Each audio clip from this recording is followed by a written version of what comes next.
You've survived labor and delivery. Believe it or not, it's already time for your baby's first meal.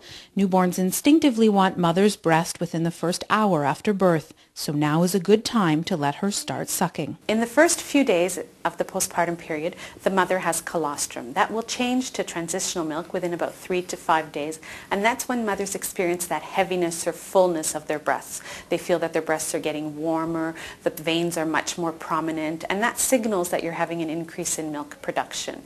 If a baby cries, that's a late hunger cue. Often they'll have told you many different ways that they're hungry. They'll start by beginning to stir in their bassinet. They'll start to look around. They'll open their mouth. They'll make lip smacking movements. They'll stick their tongue out. And those are all indications that a baby is getting ready to feed. By the time he cries, it means that you've missed all those other cues, and now it's really time to put the baby to the breast. When you sit down to breastfeed, get comfortable, have a drink, and keep it by your side. You may want a pillow at your back and another on your lap for the baby to rest on.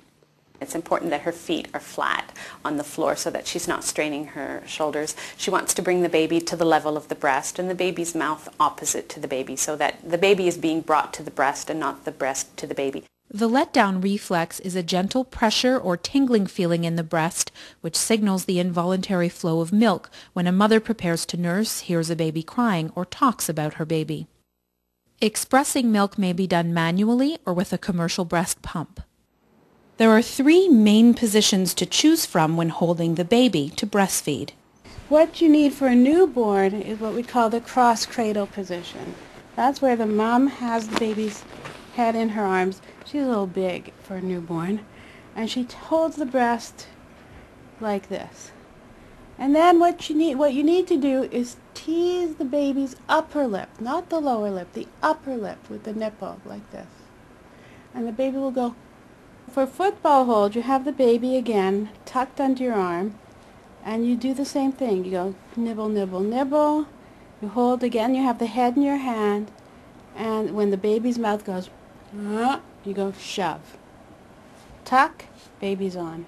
Leaning far back and having the baby sort of semi-sitting is a good way to keep the baby from getting huge globs.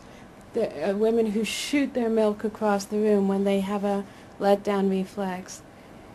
This keeps the baby from gagging. And sometimes unwrapping the baby makes them wake up a little bit.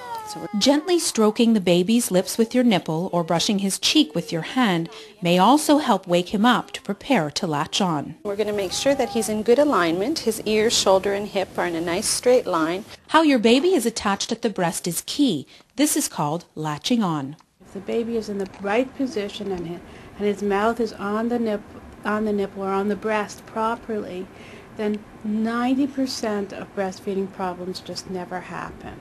What's really important is that the baby has as much of the breast as possible.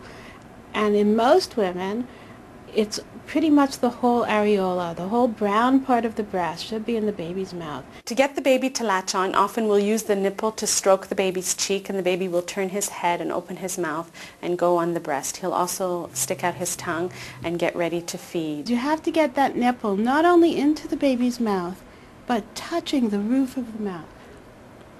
When a baby is latched onto the breast, the mother should feel a pressure, but it shouldn't feel like a pain. Some of the cues that a baby has a good latch is a wide open mouth with flanged lips. She shouldn't see any dimpling in the cheeks. She shouldn't hear any clicking sounds or any breathing sounds on the baby's part. And she should be comfortable. One of the things that she can also listen for is audible swallowing. And if she hears the baby swallowing, that means that the baby's getting breast milk and is well latched on.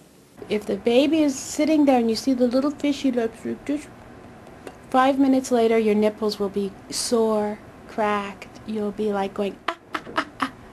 Not good.